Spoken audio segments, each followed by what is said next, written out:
Welcome to the Cool Explorations podcast and radio program with your host, Tony Peters. I hope you'll enjoy today's segment. Yeah, well, and it's important to note all of those things, especially in today's society and what we're looking at, which kind of ties into where we're going to go next, which is Psalm 4. And we can kind of tie Psalm 4 in throughout the rest of our conversation. Sure. But if you just want to give like a brief rundown of what Psalm is really, this Psalm is in particular is talking about and why it's relevant to today's culture. I think it's absolutely relevant. There's no more important discussion for people who want to be effective in culture than Psalm 4. This is critical for me for a personal reason. When I was tasked with running the marriage amendment in 2006, which, by the way, no one believed a marriage amendment could pass in Colorado in 2006. I knew what I was up against. And because I had had success in my efforts in Kansas, they assigned me to this, win or lose, and they got resources behind it. By the way, I was outspent 6-1 ultimately, and we still won big. So at the time I was asked, shortly after the time I was asked to do this, I've always had a habit of reading a proverb a day. There are 30 proverbs. It fits in nicely on a month-by-month basis. 31 proverbs, excuse me. It fits nice. And that 31st, for men at least, is a little different because more than half of it deals with women. And although every woman should read it and every man should. But anyway, Proverbs. Well, I took it upon myself to say, listen, if I take out Psalm 119, then there are 5 Psalms a day to read. So I started doing that one day. I just felt I needed to do that. The first day, I'm reading the first 5 Psalms. I come to Psalm 4 and I read it. And the Holy Spirit was just very clear to me. Memorize this because this is what you're going to be dealing with for the next year or so. So I'm going to quickly read it from I read from the New American Standard. It's a Psalm of David, but he says, "Answer me when I call, O God of my righteousness. You have relieved me in my distress. Be gracious to me and hear my prayer. O sons of men, how long will my honor become a reproach? How long will you love what is worthless and aim at deception? But know that the Lord has set apart the godly man for himself. The Lord hears when I call to him. Tremble and do not sin. Meditate in your heart upon your bed and be still. Offer the sacrifices of righteousness and trust in the Lord. Many are saying, who will show us any good? Lift up the light of your countenance upon us, O Lord. You have put gladness in my heart more than when their grain and new wine abound. In peace, I will both lie down and sleep. For you alone, O Lord, make me to dwell in safety." So what David is talking about here is, first of all, in humility, just going to God and just crying out to him for help, because he's got, as is so common in his Psalms. I mean, I think more than half of them deal with his enemies coming against him. As he's dealing with that in this particular case, he finds that people are going against his reputation. They're calling him out against his reputation, and they're lying about it. And he's concerned with this, and so seeks God's help. Well, God leads him to humility, but in the despair of the circumstance, where it looks like nothing good is going to come out of his situation, he cries out to the Lord, and that's when he says, lift up the light of your countenance upon us. But he notes that the success of his enemies, in the midst of all that, where he seems behind the 8 ball and unable to get ahead, that God puts gladness in his heart, and he makes him lie down in peace, even when he's not feeling much peace, and that ultimately he stands in a place of safety. That is a key, and I share this with political and other leaders all the time and talk about this.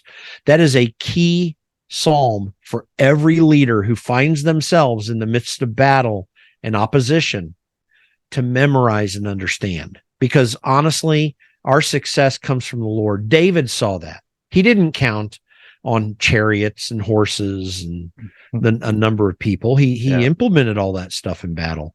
But even when he had the advantage in battle, he still saw that as God's battle and not his. We must have that kind of trust and faith in him, and also do the work, by the way. This doesn't mean that we sit back and, Lord, fix my situation, and then we do nothing about it. No, we're still doing stuff about it. But that was really significant. And I'm going to tell you, I went through the mill, so to speak, during that marriage amendment effort in 2006. I was attacked. Of course, it's a very sensitive issue, the homosexual issue, and but the Lord sustained me through it, and it was so much the Holy Spirit to tell me to memorize that thing, and it's stayed with me to this day. Yeah, and that was a very important bill, and it did affect what happened in Canada when the homosexual marriages were accepted in the U.S. It then led the way to it being pushed in Canada here. Usually that's what ends up happening. What happens south of the border ends up in Canada pretty quick. Well, after. And by the way, that gets to a point of justice, back to Micah 6:8. Yeah. Whatever anyone thinks about allowing homosexual marriage to be legal, and I don't believe it should be, not because of hatred for homosexuals or desire to harm anyone, but because marriage is a fundamental good for society. And monogamous marriage of the sort that is, commanded in the Judeo-Christian ethic is fundamentally good for a society. And so it's no hatred from them, but in the United States, there's nothing like the Supreme Court shouldn't even take that case. They really, just like with Roe v. Wade that legalized abortion in the 1973, it was reason to go down this path to fit a perceived social good that some people in the court were willing to vote for. But there's nothing in the Constitution that addresses even marriage in any shape or fashion. All of that sort of thing is left to the states. This is very clear in the 10th Amendment of the Constitution. They used a 13th Amendment argument, the Equal Protection Clause argument, to come to this. But even that was quite suspect reasoning. So, that's where justice becomes really important, because if you're going to do this, you need to do it state by state in the United States based upon our Constitution. But yes, you're right. When injustice prevails in free societies, particularly in the United States, which has so much influence around the world in terms of freedom, you get a domino effect moving elsewhere. And it's very sad that happened and that we led the way in it.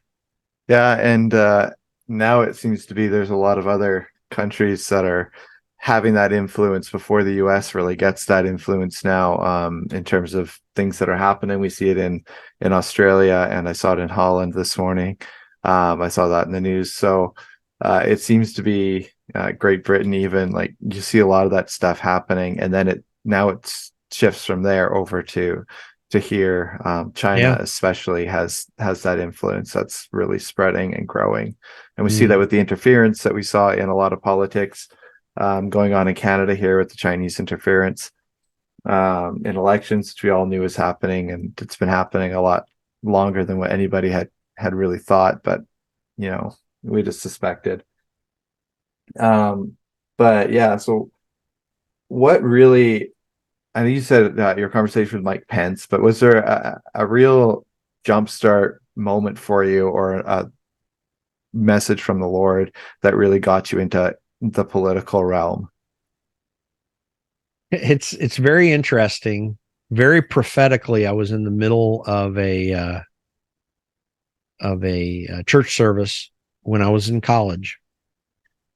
And the guy who was giving the message looked at me just out of the blue and said, "Whatever's in your heart there, that God's going to do that." And I can't even remember the subject of the message, but I was thinking through how might I get involved, because I was so passionate about wanting to affect the political scene. And that was a confirmation for me. Now, ultimately, it wasn't because of what one guy said in a circumstance like that. It was God's plan, and he worked it out.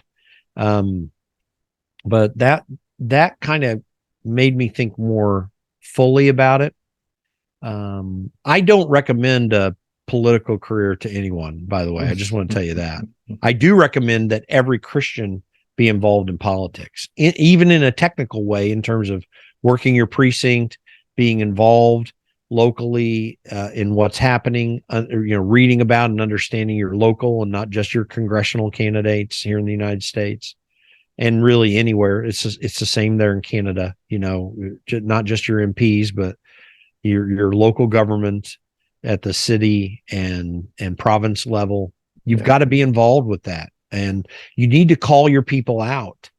That became very scary for a lot of people in Canada, which doesn't have quite the same legal restrictions to protest against governments as we do.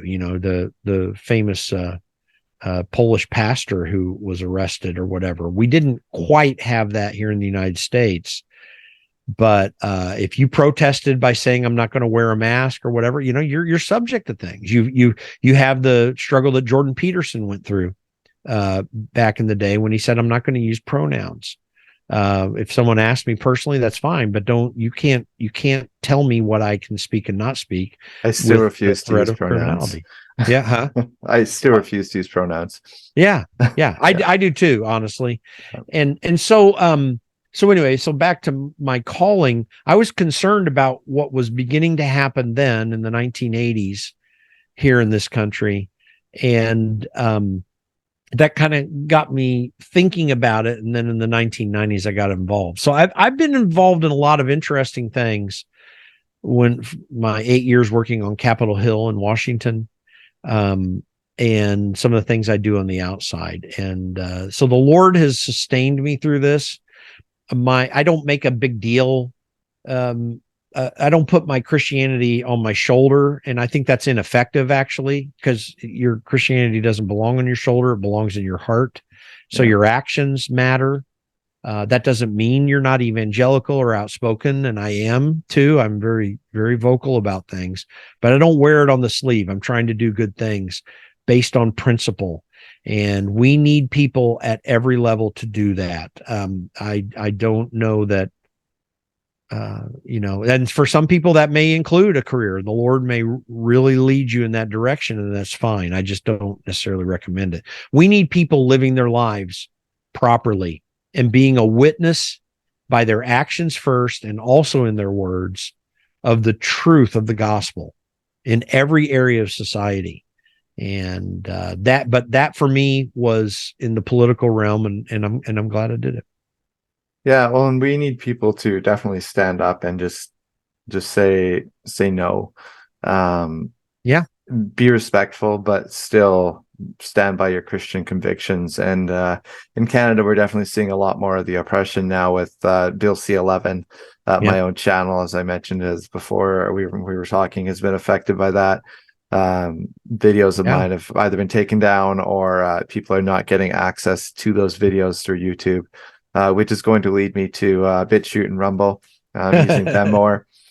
Since they do Odyssey would be another potential, place. Yeah, of course. Yeah. Since they don't necessarily do all the stuff the government tells them to.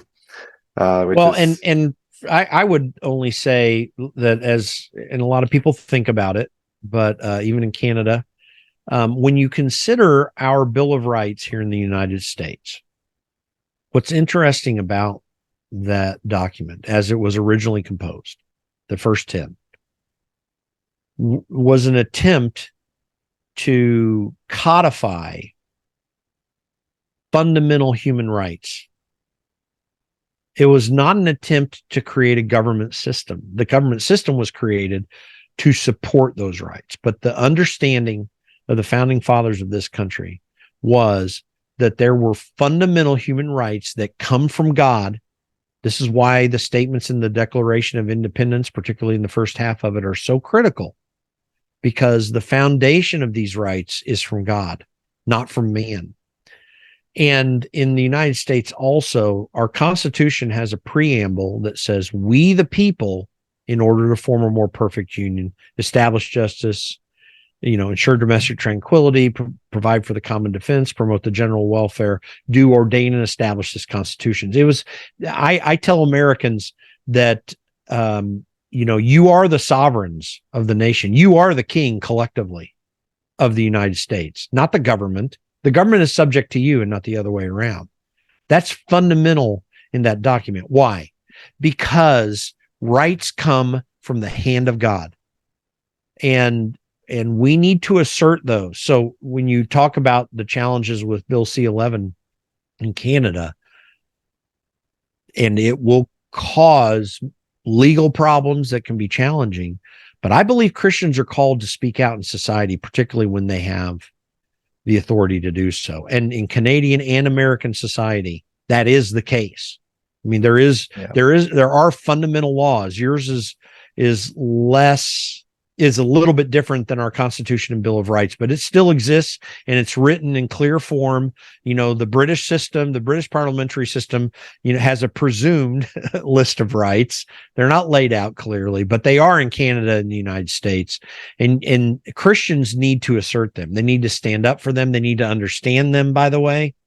Yeah. And I believe this is a fundamental part of sharing the gospel. We don't have to become entirely political, but we live in a cultural system that is designed to be sustained by the political system. And as imperfectly as that can be done, because it's the operations of man. But that's why I stand for principles of limited government, so that government isn't involved in a lot. They should only be involved in promoting justice and protecting the people from outside harm. That's the purpose of government, and that alone. Yeah, and sadly, governments have been forgetting that exact thing lately. And that is why, as Christians and even non-Christians, it's important to stand up and really just stand by those. And like you say, know them, know your rights, and understand what those rights are, so that you can challenge them in a way that you're not making an argument that is actually not based on anything other than what's in your head. Because if you don't have any legal backing to what you're claiming, then there's no point in making the claim. You just make yourself look stupid.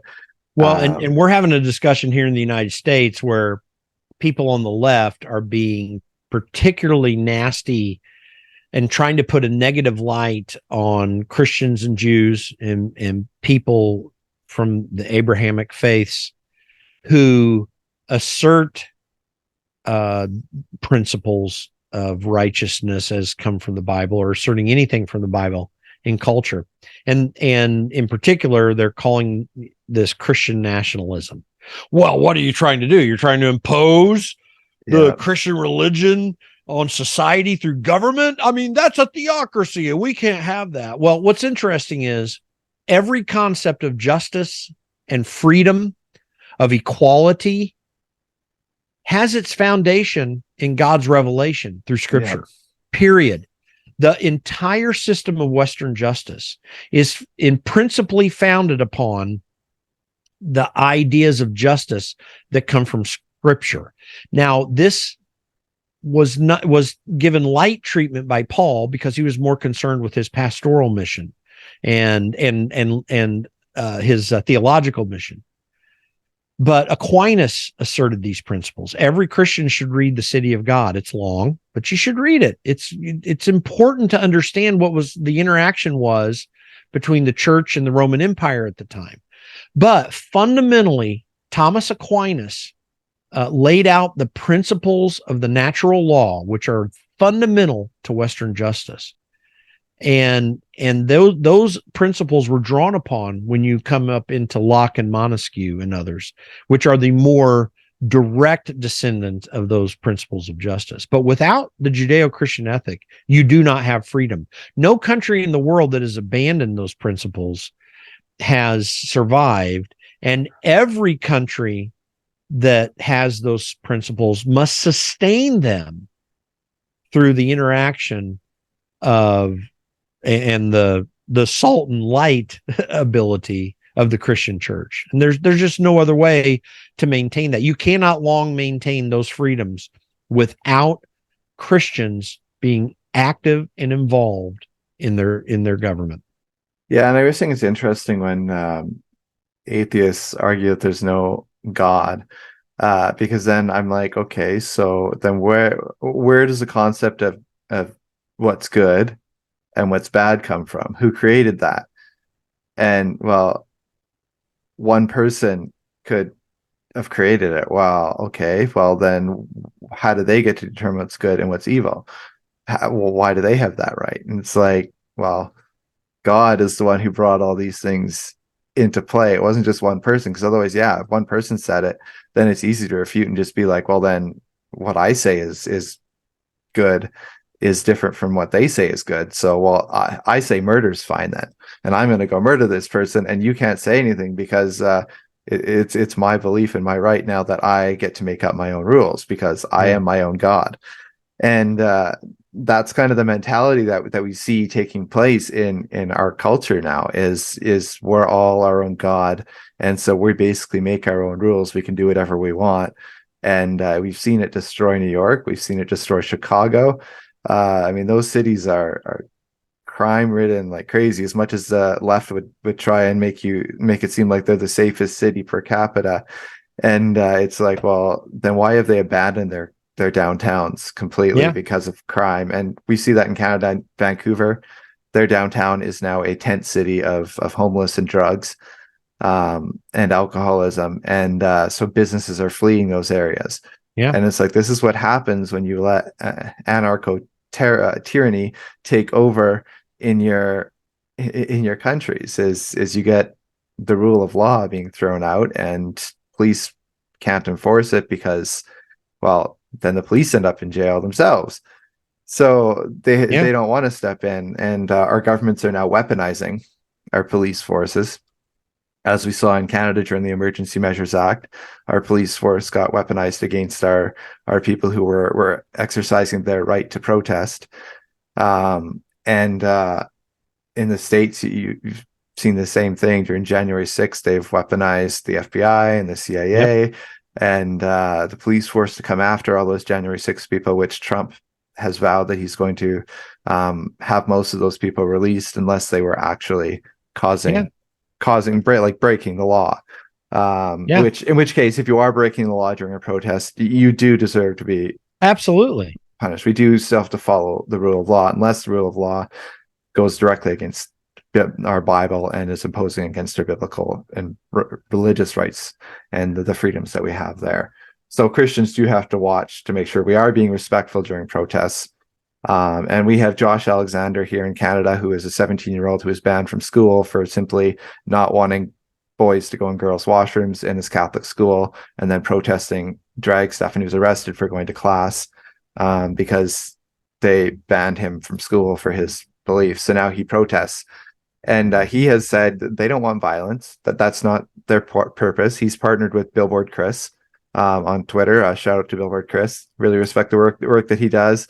Um, and they have both said like they don't want violence. That is not the purpose. They have informed the police when they're coming to an area to let them know we'll be here in this area during this time.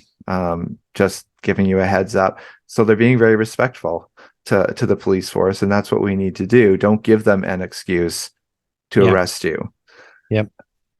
And you should assert strongly your rights. Listen, my favorite theologian, R.C. Sproul, and I read a lot into theology. And I've been a professional politician for a lot of years. I don't just study the word. I really try to dig into an academic. I'm no professional theologian by any stretch, but I try to dig into it from an academic perspective because I truly want to understand. This theology is a study of God. I want to know God. Okay. And Yeah. you have to study it deeply, and we could have a long discussion about how the church approaches that needs to change. But R.C. Sproul, talking about humanism, mentioned that it is the stupidest philosophy that he has ever seen. He said he has far more respect for existentialist philosophers like Camus and Sartre because they actually took their approach seriously and founded their ideas on at least an attempt to understand things using the brain. The problem he saw with humanists, though, was that they have these what are no better than good feelings about issues of morality and ethics that have no foundation at all. There's no foundation to the philosophy of humanism or the material chance idea of the universe. If you come from a materialist chance view of the origin of the universe, then you have no foundation for morals or ethics. You're borrowing from the Judeo-Christian idea of morals and ethics, and it's a scam. It's so and that's my criticism. I share that criticism with less credentials than R.C. Sproul, but I think it's fundamentally ludicrous, the idea that you can be an atheist and put together an ethical code, because your ethical code, if you believe as an atheist in the materialist chance origin of the universe, your ethic is whatever works at whatever consequence or who's harmed. There's no reason to be charitable or kind. And again, you may have that inclination, and that's fine. I understand that atheists do have that inclination. And many of them are, in fact, maybe even most of them are relatively good people, but they're borrowing from the Judeo-Christian ethic. They didn't come there by their own.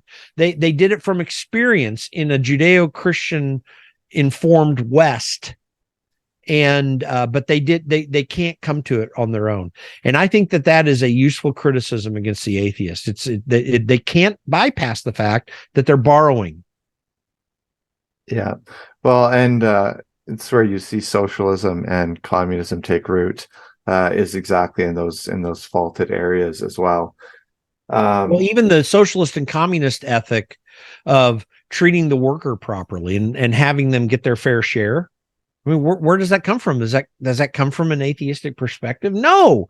The reason that those are atheistic systems is because you have to get rid of religion to get rid of your political opponents. That's the whole purpose of it. It's not because it's a fundamental foundation for the idea of governance. It's about getting rid of political opponents. That's what Marx wanted to do.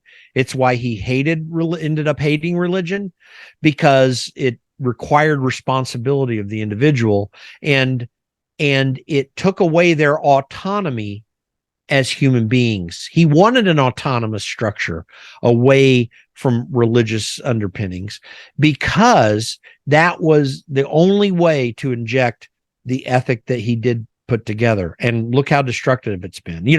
We talk about we're having a big debate over mass shootings in the United States, which, by the way, mass shootings are defined as involving 3 or more people, I think, is the current FBI standard. Yeah. Okay, lots of people have died. They're horrible. They're horrific, even. Horrific.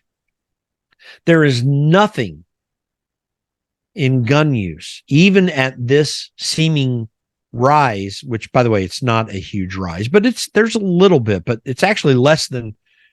Anyway, that's a long policy discussion. It's horrific what's happening, but it's not like we're having this spike in mass shootings. But even as horrific a situation as that is, bad as it does not compare to the deaths that have been brought to societies through communism, socialism, and abortion. Yeah. The hundreds of millions of human beings who have been destroyed through those systems is an outrage, and is far more outrageous than people like me who assert the Second Amendment and the fundamental right, even at the risk that some people will do harm, the fundamental right to keep and bear arms as a means of personal protection, or anything else that you want to do, because it's not government's role to determine what you would do to those things. Yeah, we need to understand this risk as Christians. We have another gun ban coming up here in Canada.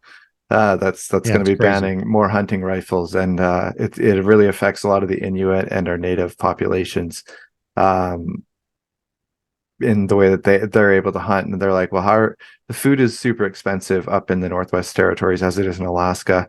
And so they're like, the way that we can afford to eat is by hunting. And if you take away our hunting rifles, then you're taking away our ability to provide for ourselves. Well, that is a communist and socialist fundamental basis, is that they want to take those things away from you so that you have to rely on the government for everything so that they can control.